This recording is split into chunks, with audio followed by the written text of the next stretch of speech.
1947 سے لے کے آج یہ جو فارم 47 کی حکومت تک جو آ گئی ہے، آج تک جو بھی حکومت آئی اس نے ہمارے بلوچستان کے اندر عوام کو دبایا، ان کی آواز کو دبایا، ان کے مطالبات کو دبایا. ہمیں تو آپ نے ہمارے ساحل لوٹے، آپ نے ہمارے وسائل لوٹے، آپ نے ہمارے گھروں کی روشنی تک لوٹی. کیا پدی اور کیا پدی کا شوربہ. بات کرنے کی یہ ہے کہ باتیں بڑی بڑی کرنا آسان ہوتا ہے، اس پہ عمل کرنا بہت مشکل ہوتا ہے. اور جو اگر یہ کوئی سیاسی لوگ ہوتے، یہ کوئی اس طرح کے لوگ ہوتے کہ جو عوامی مینڈیٹ لے کے آئے ہوتے، تو ان کو عوام کی طاقت کا اندازہ ہوتا.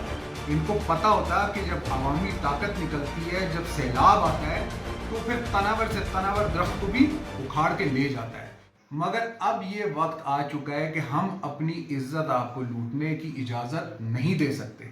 کہ اس وقت آپ کی جو حکومت وقت ہے، جو کہ جبر و قہر ڈھا رہی ہے آپ کے سامنے جو معاملات ہیں، ہم تو پرامن لوگ ہیں. ہم آپ کے سامنے ایک لانگ مارچ خضدار سے لے کے نکلے، اور اس کے اندر نہ ہمارے ہاتھ میں ڈنڈے ہیں، نہ ہمارے ہاتھ میں کوئی اسلحہ ہے، نہ ہمارے ہاتھ میں کوئی پتھر ہے، کوئی اس طرح کی کوئی چیز بھی نہ لاٹھی ہے.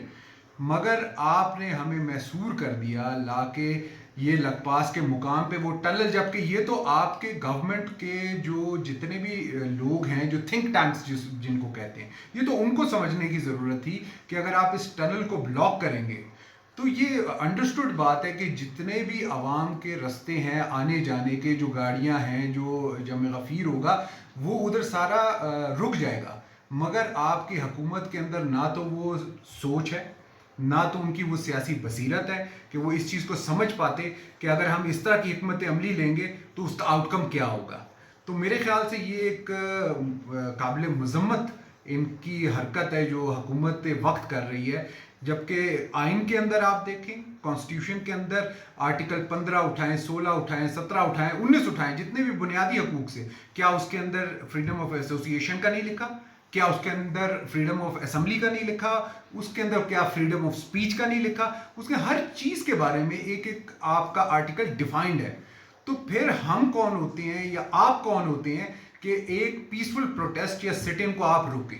تو یہ بات کرنا، یہ ان کی کم فہمی، اور یہ میں کہوں گا کہ ایک اس طرح کی سوچ کی عکاسی کرتا ہے کہ جو ایک غیر سیاسی سوچ ہے کہ جی ہم گرفتار کر لیں گے. مجھے یہ بتائیں کہ 10,000 20,000 کا مجمع جو لوگ اپنے قائد کے لیے یا یہ ننگ و ناموس مارچ کے لیے در حقیقت جو اکٹھا ہوئے ہیں، تو کیا آپ اس کے اندر سے، آپ کو کیا لگتا ہے کہ آپ ان کو گرفتار اس طرح سے کر پائیں گے؟ یعنی کہ آپ لا اینڈ آرڈر سچویشن خود کریٹ کرنا چاہ رہے ہیں. آپ چاہتے ہیں کہ اس طرح کے معاملات ہوں کہ آپ جو آگ لگی ہے اس پہ آپ اپنے ہاتھ سیکتے رہیں، اور اس آگ پہ ہاتھ سیکتے ہوئے جو بھی فائدہ اٹھانا ہے وہ آپ اٹھاتے رہیں. تو یہ میرے خیال سے ایک بیوقوفانہ ان کی سوچ ہے اور بیوقوفانہ عمل ہوگا اگر اس طرح کا کوئی حرکت کرتے ہیں یہ لوگ. کیونکہ اب یہ اگر کوئی بھی بلوچستان کا حقیقی رہنے والا ہوگا، جو ادھر رہا ہے، جو پلا بڑا ہے، پیدا ہوا ہے، وہ یہ سمجھتا ہے کہ خواتین جو ہیں، جو ہماری عورتیں ہیں، ان کی عزت سب سے اوپر ہے. سب سے ہر چیز سے مبرہ ہو کے، سیاسی اختلافات کو چھوڑ کے، مطلب اس وقت آپ کی تمام تر سیاسی جماعتیں جو کہ ان سے ہٹا کے جو نام نہاد رکھے گئے ہیں، لائے گئے ہیں، ان سے ہٹ کے جتنی بھی سیاسی جماعتیں وہ سیم ایک پیج کے اوپر ہیں. اور جتنی بھی سماجی، تاجر برادری، وکلا برادری، سب لوگ ایک ہی بات کر رہے ہیں کہ بھائی آپ نے ان بچیوں سے یا خواتین کے حوالے سے جب کوئی بات آ گئی ہے، تو اگر آپ ان کو ایک سیف پیسج دیتے ہیں، اگر ان کو رہا کرتے ہیں، تو اس میں کوئی قباحت کی بات تو نہیں ہے. آپ کے سامنے ہے، اگر سندھ حکومت سمیع الدین بلوچ کو 3 MP کے اندر سیم گورنمنٹ بھی پیپلز پارٹی کی، اور صوبہ بھی میرے خیال سے، یا تو پھر یہ کہہ دیں کہ بلوچستان جو ہے وہ پاکستان کا صوبہ نہیں، یا تو پھر یہ کہہ دیں کہ جو سندھ والوں نے کیا ہے وہ ایک اور کسی اور پارٹی کی حکومت تھی، انہوں نے کی ہے.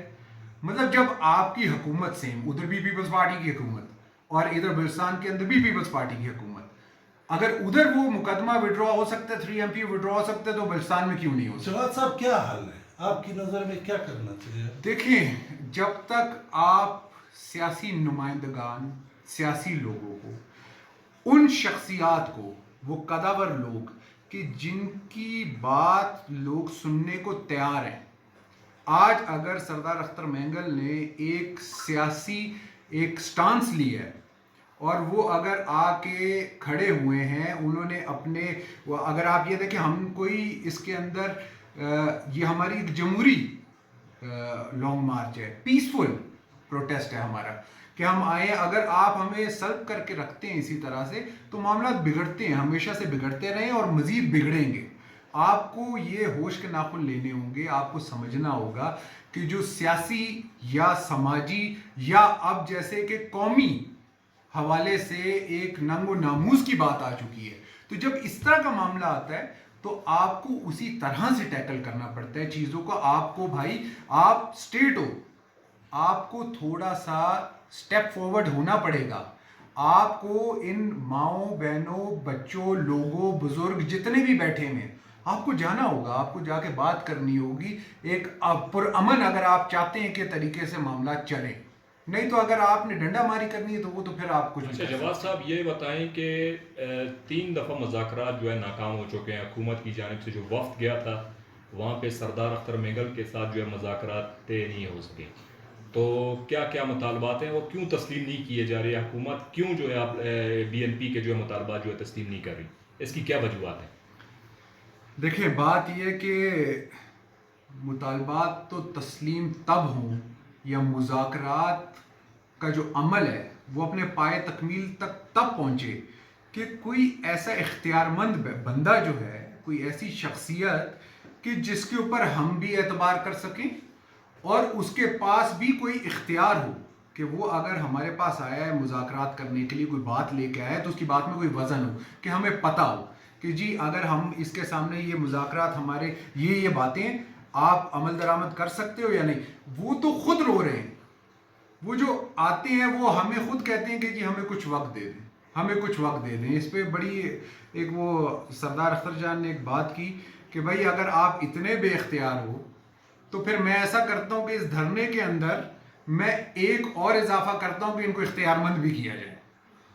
مطلب اس قدر بے بسی کا عالم ہے کہ آپ کے پاس عوامی مینڈیٹ نہیں ہے، آپ کے پاس آپ حکومت کر رہے ہیں مگر آپ کے پاس اختیار نہیں ہے، آپ کے پاس بات چیت کسی طرح سے بھی آپ اس کے اندر اگر کوئی وعدہ کرتے بھی ہو تو عمل کرانے کی طاقت نہیں ہے. تو پھر ایسے معاملات میں کس پہ بھروسہ کریں، کس کے ساتھ بات چیت کریں؟